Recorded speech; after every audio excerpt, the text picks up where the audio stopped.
Kaisar Agung Seni Bela Diri Bab 748. Apakah kalian menganggap aku tidak ada di sini? Melihat para kaisar dewa satu persatu melepaskan tekanan mereka, Ji Xuankong mendengus dingin. Guru Xuankong, Anda salah paham. 10 jenius berbakat luar biasa memasuki alam suci abadi, tetapi hanya murid Anda yang keluar. Kami hanya ingin mengetahui apa yang sebenarnya terjadi, kata salah satu kaisar dewa. Identitas dan posisi Ji Xuankong sangat istimewa, sehingga dalam keadaan normal, para kaisar dewa lainnya akan memberinya muka dan enggan memprovokasi. Benar, jika bukan karena anak ini adalah murid Anda, kami sudah langsung menangkapnya untuk mencari tahu kebenaran melalui teknik penggeledahan jiwa, tambah kaisar dewa lainnya. Meskipun mereka tidak ingin menyinggung Ji Xuankong dengan mudah, insiden ini tidak mungkin mereka abaikan. Alam suci abadi adalah masalah yang sangat penting. Meskipun sebelumnya ada beberapa bakat yang gugur di sana, belum pernah terjadi kerugian sebesar ini. Ji Xuankong mengerutkan alis. Ia tahu mengapa Yun Tianyu dan yang lainnya tewas. Jika para kaisar dewa ini mengetahui bahwa itu adalah perbuatan Luo Xiu, kemungkinan besar ia dan Luo Xiu tidak akan bisa meninggalkan tempat ini dengan selamat. Para senior, saat itu, Luo Xiu tiba-tiba angkat bicara. Ia menceritakan tentang munculnya pedang kekacauan dan bunga Tiandao. Namun, ia tidak menyebutkan dirinya secara langsung, hanya mengatakan bahwa kekuatannya terlalu lemah untuk bersaing memperebutkan harta tersebut. Ia juga menjelaskan bahwa kematian Yun Tianyu dan Duan Musang disebabkan oleh pertempuran sengit dalam perebutan harta. Luo Xiu sengaja mengungkapkan informasi tentang keberadaan pedang kekacauan dan bunga Tiandao, agar iblis berjubah hitam, seorang pemuda kuat yang membunuh para bakat luar biasa dari keluarga Mu dan Hong. Penjelasan Luo Xiu masuk akal dan detail, seolah ia hanya seorang saksi yang kebetulan lolos karena tidak ikut terlibat dalam perebutan harta. Apa yang saya katakan adalah fakta. Jika para senior tidak percaya, silakan periksa informasi dari sumber lain, Luo Xiu menyimpulkan. Para kaisar dewa seperti Tuan Pavilion Tianlu, meskipun sedikit curiga, tidak menemukan kesalahan dalam penjelasan Luo Xiu. Mereka ingin menggunakan teknik penggeledahan jiwa, tetapi kehadiran Ji Xuankong membuat itu mustahil. Kembalinya mereka dari alam suci abadi sangat mengecewakan. Tidak hanya mereka kehilangan banyak sumber daya, tetapi generasi muda terbaik juga tewas di sana. Setelah kejadian itu, mereka kembali ke tempat masing-masing dengan tanda tanya besar dan rasa penasaran yang masih menghantui mereka. Sementara itu, Ji Xuankong memanggil kapal perangnya dan tidak bergabung dengan para kaisar dewa lainnya dalam perjalanan pulang. Di dalam kapal, Luo Xiu membawa keluar Ji Xiaozi dari dunia internalnya. Kakek, begitu Ji Xiaozi keluar, Ji Xuankong menatapnya dengan penuh keterkejutan. Ia bisa merasakan perubahan drastis pada kondisi dan kekuatan cucunya. Xiaozi, tingkat kekuatanmu. Ji Xuankong terkejut. Menurut perhitungannya, Ji Xiaozi memerlukan waktu 10 tahun lagi untuk mencapai tingkat kaisar dewa. Namun, tampak jelas bahwa Ji Xiaozi mendapatkan peluang besar selama di alam suci abadi. Kakek, kekuatanku bukan hanya kaisar dewa biasa, loh, kata Ji Xiaozi sambil mengedipkan mata dengan nakal. Dalam sekejap, ia menghilang dan muncul di belakang Ji Xuankong, menutup mata kakeknya dengan kedua tangannya. Hukum ruang. Ji Xuankong terkejut. Penguasaan hukum ruang adalah indikator penting dalam menentukan potensi seorang petarung. Dengan hukum ini, Ji Xiaozi jauh lebih kuat dibandingkan petarung lain pada tingkat yang sama. Ji Xiaozi melirik Luo Xiu, seolah meminta izin untuk menceritakan pengalaman mereka. Luo Xiu mengangguk pelan, menunjukkan bahwa ia setuju. Dengan semangat, Ji Xiaozi mulai menceritakan pengalaman mereka di alam suci abadi, sementara Luo Xiu duduk dengan tenang mendengarkan. Pengalaman mereka penuh dengan keajaiban, bahkan bagi Ji Xuankong, seorang kaisar dewa, sulit untuk tidak terkejut. Anak muda yang luar biasa.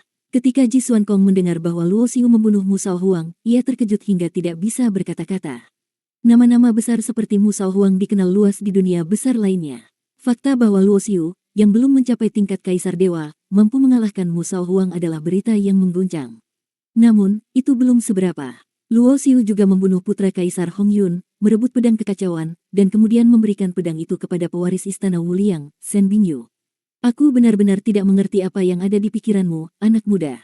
Apakah kau sedang merencanakan program pelatihan seorang calon ratu suci? Ji Xuankong berkata dengan nada tak percaya.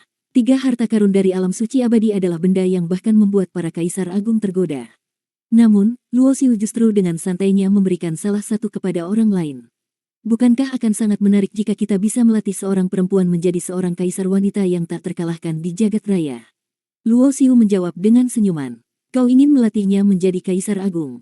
Ji Xuankong tertegun. Kaisar agung adalah eksistensi luar biasa. Namun, anak muda ini berbicara seolah-olah itu adalah hal yang mudah. Ji Xuankong merasa itu terlalu sombong. Bahkan dengan statusnya sebagai Kaisar Dewa dan seorang Grandmaster Alkimia, Ji Xuankong tidak berani mengklaim bahwa ia bisa melatih seseorang menjadi Kaisar Agung. Dan bukan hanya dia, aku juga berencana melatih Xiaozi menjadi Kaisar Agung, Luo Xiu menambahkan, mengejutkan Ji Xuankong hingga tak bisa berkata-kata. Sebagai seorang guru, Ji Xuankong merasa dirinya hampir tidak memberikan banyak pengajaran kepada Luo Xiu. Bahkan dalam hal alkimia, Luo Xiu sebagian besar belajar sendiri melalui kitab kuno. Dalam hal kultivasi, Luo Xiu telah mencapai penguasaan hukum kehidupan, kematian, dan ruang waktu secara bersamaan, sesuatu yang luar biasa dan langka. Apakah aku juga akan menjadi seorang kaisar wanita suatu hari nanti? Ji Xiaozi bertanya dengan penuh semangat, mempercayai sepenuhnya bahwa Luo Xiu dapat mewujudkannya. Tentu saja bisa, Luo Xiu menjawab dengan senyuman percaya diri. Luo Xiu terus menyempurnakan teknik dewa perubahan miliknya. Dengan proyeksi reinkarnasi dari mutiara kehidupan dan kematian, ia dapat mengakses berbagai teknik dan seni rahasia melalui siklus reinkarnasi alam semesta.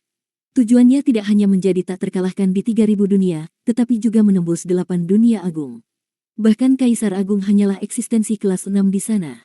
Target Luo Xiu adalah menjadi eksistensi tingkat 9, atau bahkan melampaui tingkat 9, menciptakan hukumnya sendiri dan mencapai puncak seni bela diri sejati.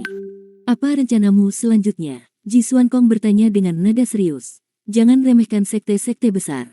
Berdasarkan jejak yang kau tinggalkan di alam suci abadi, mereka tidak akan butuh waktu lama untuk melacakmu dan Xiaozi sebagai muridku dan cucuku. Aku berencana pergi ke dunia bawah, jawab Luo Xiu. Dunia bawah, untuk apa kau ke sana? Untuk memenuhi janji lama dan menyelesaikan suatu karma, Luo Xiu menjawab singkat. Alam suci abadi telah menghilang, dan tidak diketahui kapan akan muncul kembali. Setelah kembali dari sana, Luo Xiu meninggalkan Tianlu Star. Ji Xiaozi bersikeras untuk ikut bersamanya, dan Luo Xiu tidak menolak. Mereka kemudian menuju bintang Jinhao, wilayah di pinggiran dunia besar Tianlu. 10 tahun lalu, Luo Xiu meninggalkan Qiyurong dan Ning Hanyu di sana. Dengan waktu berlalu begitu cepat, sumber daya yang ia tinggalkan untuk mereka mungkin sudah habis. Selama 10 tahun itu, Qiyurong dan Ning Hanyu sangat berhati-hati. Mereka lebih sering berlatih di kediaman tertutup mereka daripada keluar. Namun, dengan berlalunya waktu, mereka mulai kekurangan sumber daya dan terpaksa keluar untuk membeli kebutuhan. Pada suatu hari, Qiyurong sedang keluar membeli beberapa pil kelas 7 untuk pelatihan. Namun, ia dihentikan oleh dua pria. Dua pria ini tampak berbahaya, salah satunya memiliki bekas luka di wajahnya. Serahkan senjata dan cincin penyimpananmu. Jika kau patuh, kami akan membiarkanmu pergi. Jika tidak, mati. Setelah bertahun-tahun berlatih, Qiyurong telah mencapai tingkat Raja Dewa tingkat 9. Namun, dua pria ini memiliki kekuatan di tingkat setengah Kaisar Dewa, membuatnya jelas tidak bisa menang melawan mereka. Wanita yang sangat cantik, suara ringan namun penuh arogansi terdengar. Dari udara, sebuah tandu terbang mendekat. Di atasnya duduk seorang pria muda dengan beberapa wanita cantik di sekelilingnya. Tuan Xuan, apakah kau akan menambah satu lagi saudari untuk kami? Salah satu wanita di sebelahnya, berpakaian tipis dan menggoda, berbicara dengan nada manja. Pria muda itu tertawa terbahak-bahak, menepuk pinggul wanita itu. Kalian semua hanyalah bunga biasa. Bagaimana bisa dibandingkan dengan seorang wanita yang seperti bidadari? Tatapannya tertuju pada Qiyurong. Meskipun Qiyurong mengenakan cadar, pengalaman luasnya dengan wanita membuatnya yakin bahwa wanita ini pasti sangat cantik. Bagi Xuan Jingyun, yang bercita-cita untuk menaklukkan semua kecantikan dunia, bagaimana mungkin ia melewatkan wanita seperti ini? Bersambung.